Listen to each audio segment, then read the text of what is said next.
салом тамошобинони иззатманд, айни ҳол мо гурӯҳи эҷодии шабакаи Баҳористон дар донишгоҳи давлатии омӯзгории Тоҷикистон ба номи Садриддин Айнӣ қарор дорем.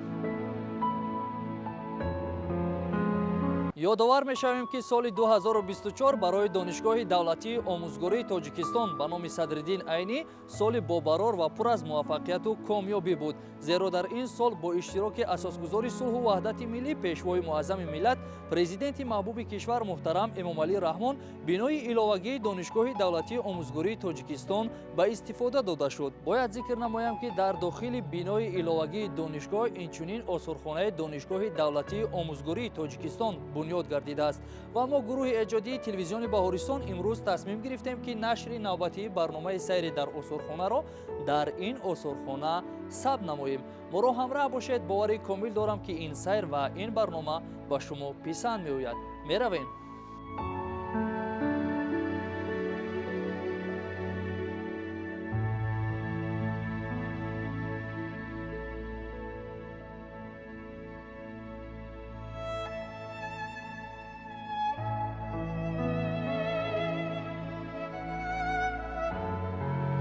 ассалому алайкум. ва алайкум ассалом. Хуш омадам. ташаккур. мо гурӯҳи эҷодии шабакаи Баҳористон имрӯз омадем то нашри навбатии барномаи сайри дар осурхонаро дар осурхонаи донишгоҳ сабт намоем.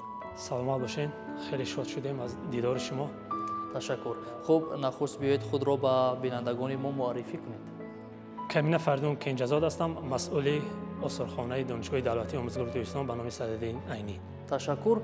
воқеан ҳам донишгоҳи давлатии омӯзгории Тоҷикистон ба номи Садриддин Айнӣ дар рушди маорифи кишвар саҳми арзандаи худро дорад ва албатта дар меҳвари таваҷҷӯҳи асосгузори сулҳу ваҳдати миллӣ пешвои муаззами миллат президенти маҳбуби кишвар муҳтарам Эмомалӣ Раҳмон низ қарор дорад. ва акнун бигӯед ки мо сайри худро аз куҷо оғоз мекунем? албатта дар баробари ворид шудан ба бинои нави донишгоҳи давлатии омӯзгории Тоҷикистон ба номи Садриддин Айнӣ, нахуст мо як қисматеро мушоҳида мекунем ки дар ин ҷо ташрифи пешвои муаззами миллат ба донишгоҳи давлатии омӯзгории Тоҷикистон дар солҳои соҳибистиқлолӣ инъикос ёфтааст. беҳтарин наздиктар меравем. албатта нахустин ташрифи пешвои муаззами миллат дар замони истиқлол ба ин даргоҳ ин дар соли 2007 маҳсуб ёфта. дар қисмати нахуст мо расмҳоро мушоҳида мекунем ки аз ташрифи президент дар соли 2007 ба донишгоҳ мушоҳида мешавад ва бояд зикр намуд ки дар раванди ташриф бинои мавриди ифтитоҳ қарор гирифтааст ки ин бино имрӯз дар он факултетҳои таърих ва ҳуқуқи донишгоҳ фаъолият мекунад ва бояд зикр намоям ки дар раванди ин ташриф албатта пешвои муаззами миллат бо аҳли профессорон, устодон ва донишҷӯёни ин даргоҳ мулоқот карда суҳбати самимӣ ба анҷом расонидааст ва ташрифи баъдӣ бошад дар соли 2014 ба вуқӯъ пайваста аст ва дар қисмати дигар мо расмҳоро аз ташрифи навбатии пешвои муаззами миллат мушоҳида мекунем ва дар ин раванди ташриф низ албатта як бинои дигари нав мавриди ифтитоҳ қарор гирифтааст ки имрӯз дар ин бино чанд факултети донишгоҳ фаъолият мекунад. ташрифи навбатии пешвои муаззами миллат ба донишгоҳи давлатии омӯзгории Тоҷикистон ба номи Садриддин Айнӣ дар рӯзи 29 октябри соли 2024 ба вуқӯъ пайваст ва дар ин ҷо мо расмҳоро аз раванди ташриф мушоҳида мекунем ки дар раванди ин ташриф албатта як бинои ҷадид иборат аз 5 ошона мавриди ифтитоҳ қарор гирифт ва дар ин бино албатта факултети забон ва адабиёти рус фаъолият мекунад. аммо дар баробари фаъолият намудани ин факултет дар ин бино аз ҷумла осорхонаи донишгоҳ бо шакли муосир таҷдиди назар шуда ва мавриди ифтитоҳ қарор гирифт ки дар ин ҷо мо расмҳоро аз раванди ифтитоҳ, мулоқот ва суҳбати пешвои муаззами миллат бо аҳли раёсат ва устодону омӯзгорони ин даргоҳ мушоҳида мекунем. ин ифтитоҳи бино замина гузошт то албатта дар раванди омӯзиши илм шароитҳои мусоид пешниҳоди аҳли илм аз ҷумла донишҷӯён гардонида шавад. беҳтарин. тамошобинони иззатманд, акнун мо вориди осурхонаи донишгоҳ мешавем. моро ҳамроҳ бошед. бовари комил дорам ки ин сайри мо ҳатман ба шумо писанд меояд. марҳамат ба осурхонаи донишгоҳ.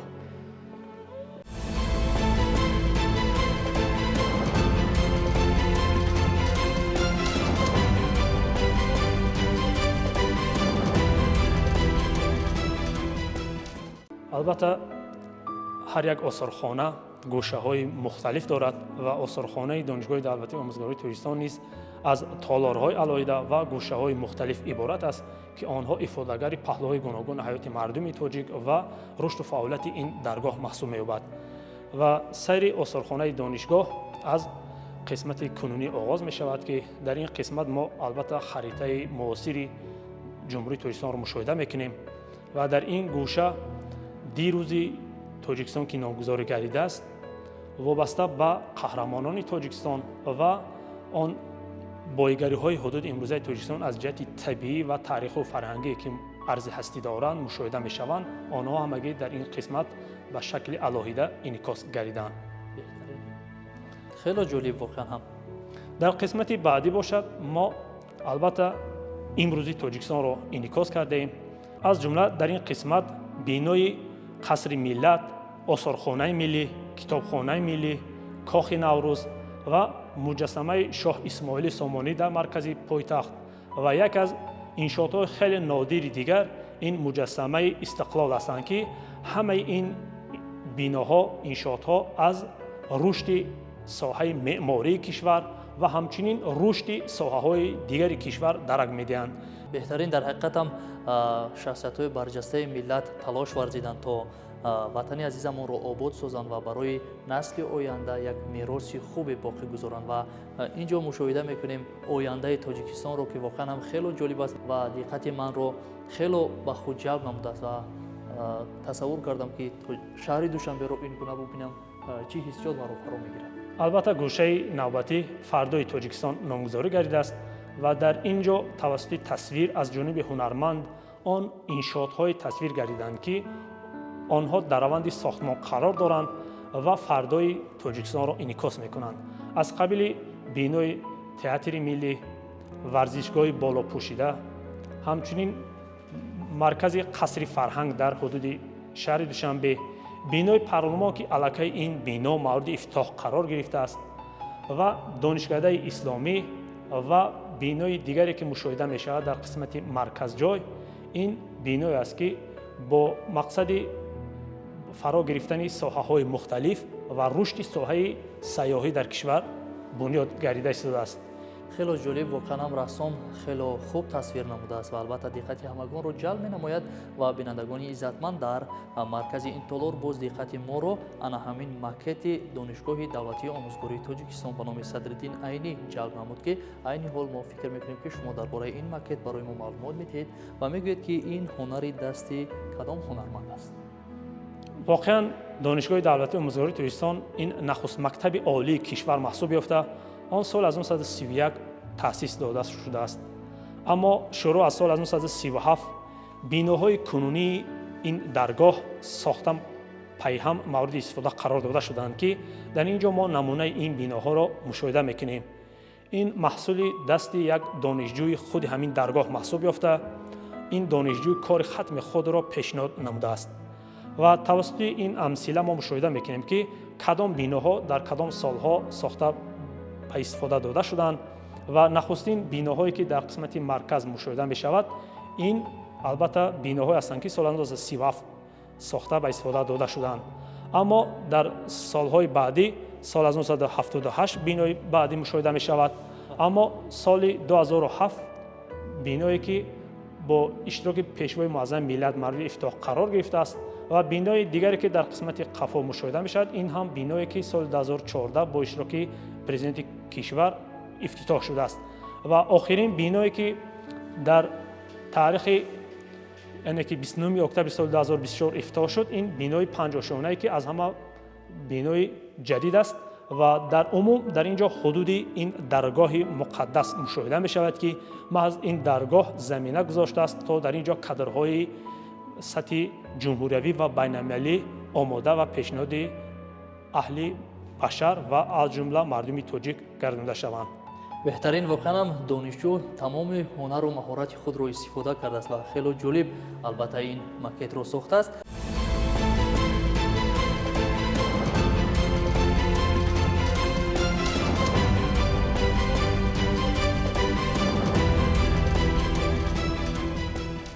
дар осорхонаи донишгоҳи давлатии омӯзгории Тоҷикистон ба номи Садриддин Айнӣ البته یک از تالارها به طبیعت زیبای کشور بخشیده شده است و این شعبه امکان میدهد تا تماشابین درک نماید که حدود امروزه تاجیکستان چگونه عالم نباتات و حیوانات را دارا میباشد.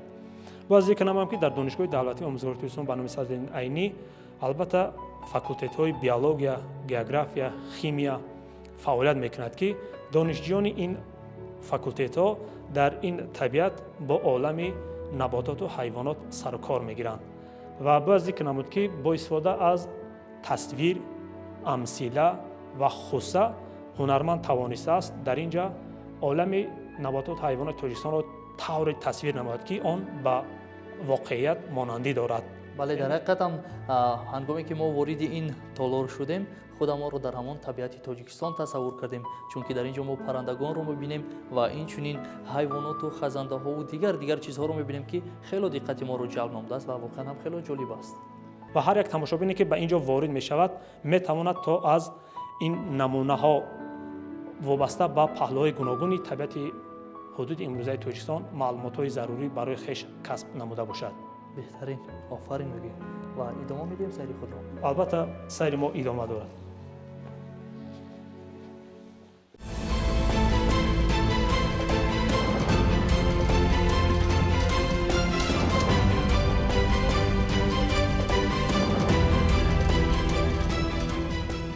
در برابر طبیعت تاجیکستان البته در این آثارخانه باز وابسته به پهلوهای گوناگون فعالیت این درگاه معلومات ها پیشنهادی تماشابینان گردانده شده است. ما در قسمت نوبتی یک از مصوره های جدید وابسته به اساسگزار ادبیات معاصر تاجیک استاد صدرالدین عینی را مشاهده میکنیم که از جانب رسام سنگاف بهرام تصویر گردیده است. بله، در حقیقت هم استاد صدرالدین عینی در رشد و نموی معارف کشور سمت آموزگاری البته سهم ارزنده خود را دارند و واقعا هم برایشان نامگذاری شدن دانشگاه دولتی آموزگاری تاجیکستان به نام استاد صدرالدین عینی این هم ارجگذاری به همین بزرگان، به همین شخصیت‌های برجسته ملت میباشد. واقعا همین گونه است. باز ذکر نمود که در برابر دیگر قشرهای جامعه در روند جنگ بزرگ وطنی و جنگ دوم جهان از این درگاه مقدس یعنی که دانشگاه دولتی آموزگاری تاجیکستان شخصیت‌هایی هستند که برای دفاع مرز و بوم به جنگ راهنمایی شدند و اینجا ما یک گوشه دیگری الهیده داریم که این گوشه جنگ بزرگ وطنی نامگذاری شده است. اما در این تصویر که ما حالت جنگ را مشاهده میکنیم البته چهره های انعکاس گردیدند که این چهره ها هستند آموزگاران این درگاه که در برابر دیگر قشرها اینها نیز برای حفظ مرز و بوم سهم خود را گذاشتند. گوشه دیگری که ما عین حال به آن وارد میشوند این انیقترش یک شعبه الهیده است یا خود تالار الهیده است که آن تمدن تاجیکان نامگذاری شده است. در دو پهلوی دروازه‌ای که در اینجا انعکاس گردیده است این همان موجودات‌هایی هستند که از شهرهای قدیمی مردم تاجیک گرفته شده است و اینجا عالمی یعنی که تخیلات مشاهده می شود. اینجا هم عالم حیوانات و هم انسان با هم توأم یافته است و این از هنر معماری، شهرسازی و میراث گرانارزش مردم تاجیک درک می‌دهد. اما در قسمت بالا باشد یک از یادگاری‌های نادر حدود امروزه تاجیکستان با نام سرازم تصویر گردیده است و در قسمت مرکزجوی قسمت بالا ما همان رمزی تجلیل 5500 سالگی سرازم را مشاهده میکنیم که این واقعا از تاریخ کهن داشتن مردم تاجیک و حدود بیوسته امروزه تاجیکستان درک می‌دهد. مرحمت به این تالار.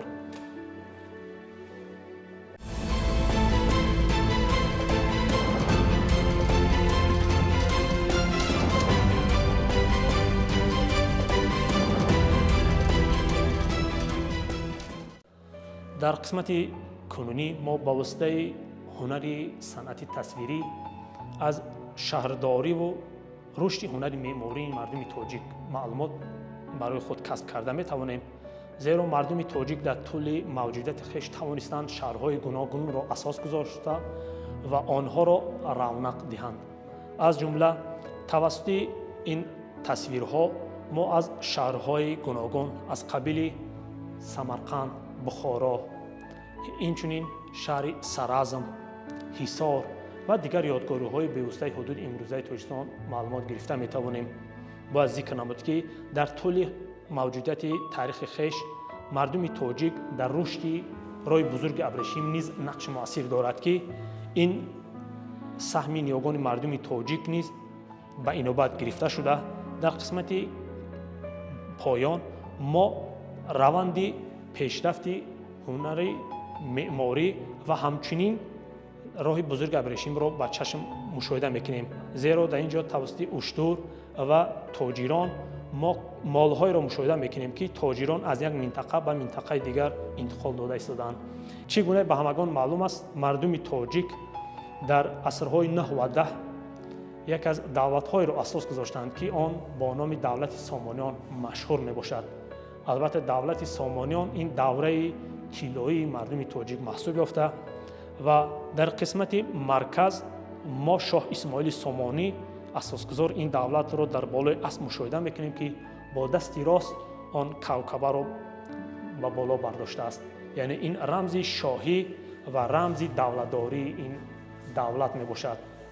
аммо дар ин ҷо албатта дар баробари тасвири шоҳ Исмоили Сомонӣ мо сарбозон ва аскаронро мушоҳида мекунем ки онҳо саф оростанд ва онҳо бо сипар, найза, сарпӯш, либос ва лавозимотҳои ҷангӣ инъикос ёфтаанд.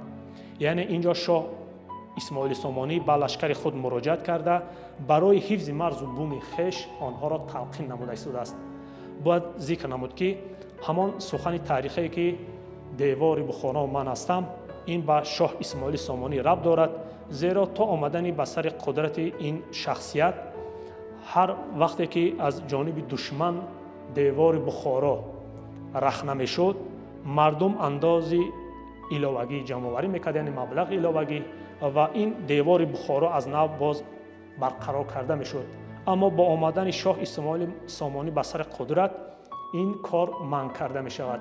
яъне шоҳ Исмоили Сомонӣ ба мардум муроҷиат карда мегӯяд ки ман девори Бухоро ҳастам, дигар зарурати ҷамъоварии маблағи иловагӣ ва бозсозии ин девор вуҷуд надорад. яъне ин шахсият яке аз он нафароне ҳастанд ки дар рушди давлатдорӣ, рушди илму фарҳанг дар замони хеш саҳми муносиб гузоштааст ва ин корнамоиҳое ки ин шахсият кардааст то ба имрӯз барои муаррифии таъриху фарҳанги миллати тоҷик нақши муассир дорад. маҳз ҳамчун яке аз шахсиятҳои калидӣ дар таърихи мардуми тоҷик ин нафар ба шакли барҷастагӣ дар ин ҷо инъикос ёфтааст. беҳтарин воқеан ҳам ҳунарманд тавонистааст ки хело ҷолиб тасвир кунад ва ҳамон лаҳзаҳои хуб таърихиро. албатта мо бояд дар ин замина қайд кунем ки мо лашкари Сомонем, шерони Хуросонем. ин хоки ниёгонро пайваста нигаҳ дорем. саломат бошед. идома медиҳем. ва дар ҳамин қисмат бояд як чизи дигарро тасвир намуд, яъне ки инъикос намуд ки девори Бухорое ки дар ин ҷо тасвир шудааст, ҳамин ҷо як қисматаш рахна шудааст. ин ифодагари он аст ки душман як вақте ки ҳуҷум мекарданд кучманчиҳо, онҳо рахна мекарданд баъзе вақт. ва ин ҳолат барои тамошобин як ҳолати хеле муҳим ва саривақтӣ мебошад. ва дар қисмати поён бошад аз ду ҷониб шерҳо мушоҳида мешавад ки ин шерҳо рамзи давлатдориву қудрати ин давлатро дар худ таҷассум мекунад. ва ҳамчунин дар қисмати боло бошад мо тасвири сиккаҳоро мебинем.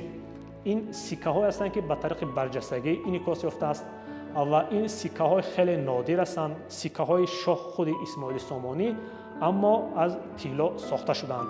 ин ҷо албатта мо амсилаи онҳоро мушоҳида мекунем ва сабаби инъикос намудани ин сиккаҳо дар он аст ки албатта маҳз дар даврони Сомониён ҳунари сикказанӣ хеле рушд мекунад ва муомилоти пулӣ густариш меёбад.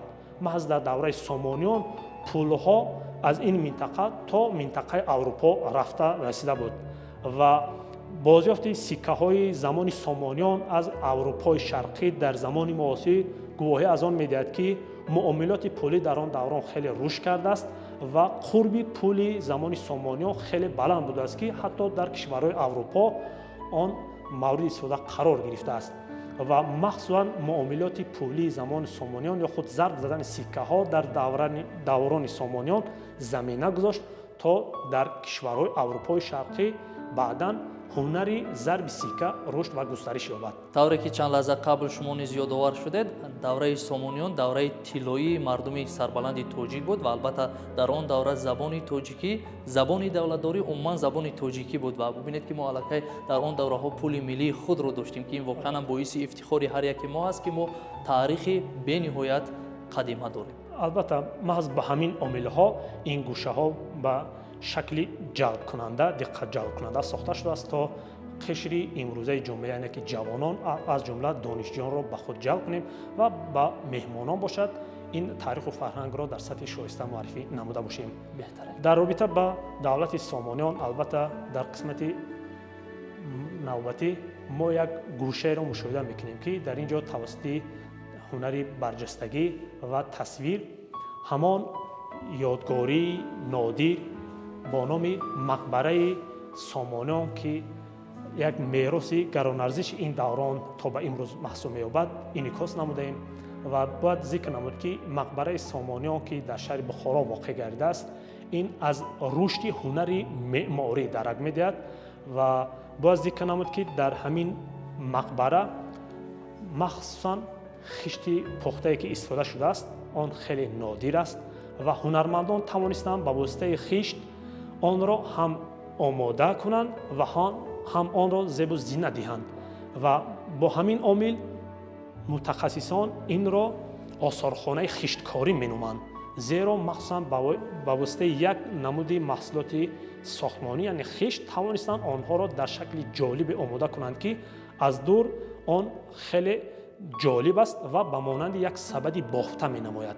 ин шаҳодат аз ҳунармандии ана ҳамин мардуми тоҷик воқеан ба ҳамин омил аст ва ин яке аз нодиртарин ёдгории марбут ба замони Сомониён то замони имрӯза маҳсуб меёбад.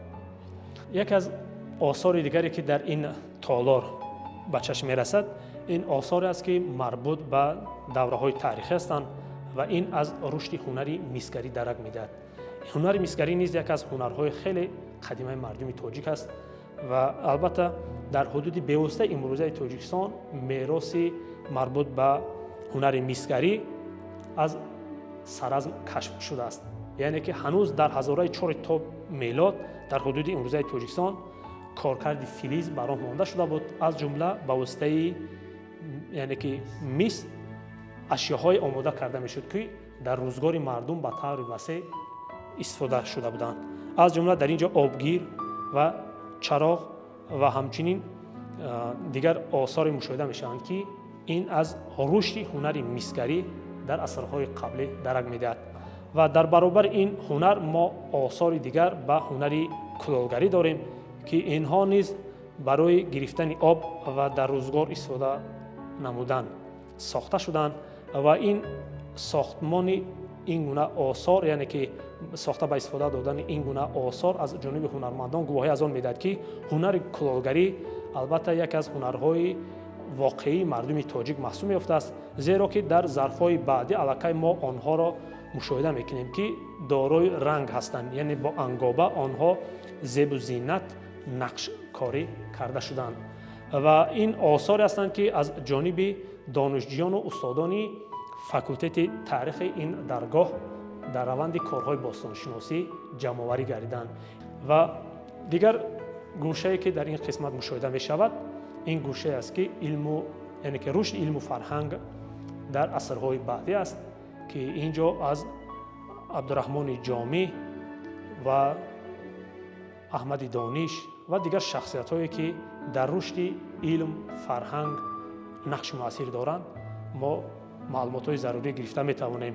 бояд зикр намуд ки дар ин гӯша низ ҳунарманд тавонистааст бо инъикоси чеҳраҳои таърихӣ ва ба воситаи барҷастагиҳо онро хеле ҳам диққатҷалбкунанда тасвир намояд.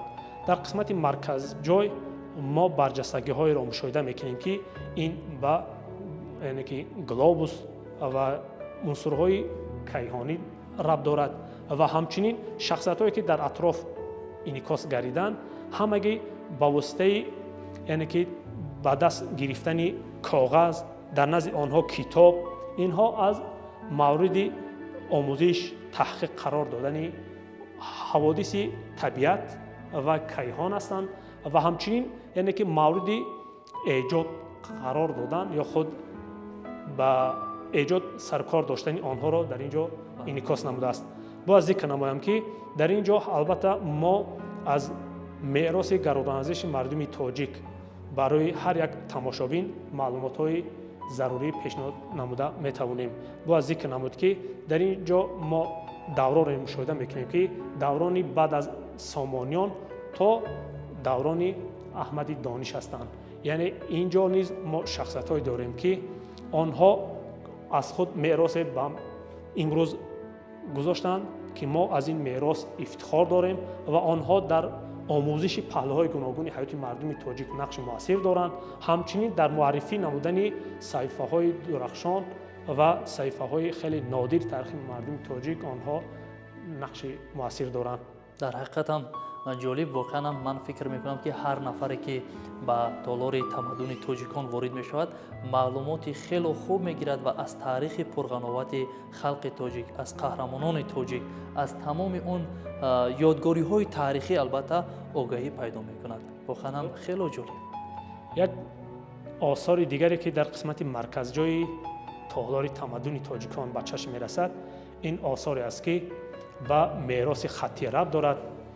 باید ذکر نمایم که در اینجا آثار خطی هستند که آنها همگی توسط دست نویسنده شدند و این از میراث گرانارزش مردم تاجیک درک می‌دهد.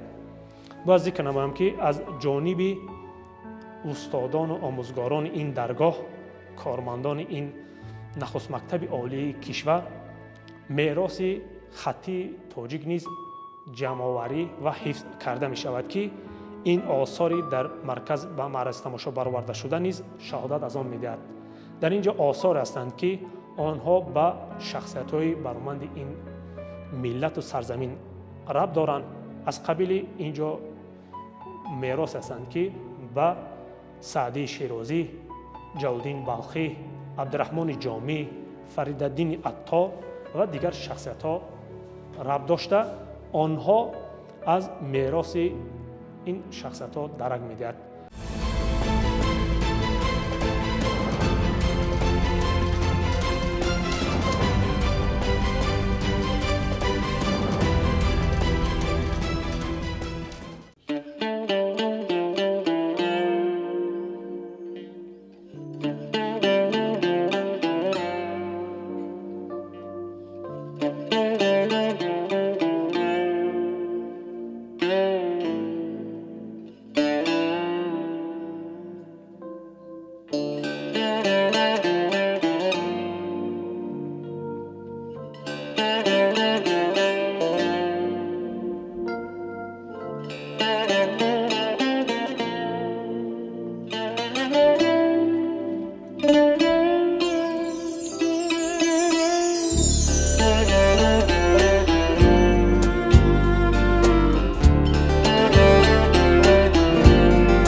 тамошобинони иззатманд, воқеан ҳам мо сайри хубе доштем дар осорхонаи донишгоҳи давлатии омӯзгории Тоҷикистон ба номи устод Садриддин Айнӣ ва ёдовар мешавем ки барномаи сайри дар осорхона буд меҳмони хонадони шумо ва акнун мо дар ин ҷо мерасем ба фарҷоми сайр ва ба фарҷоми барнома. То барномаҳои дигар, таансияту пирӯз бошед. хайр.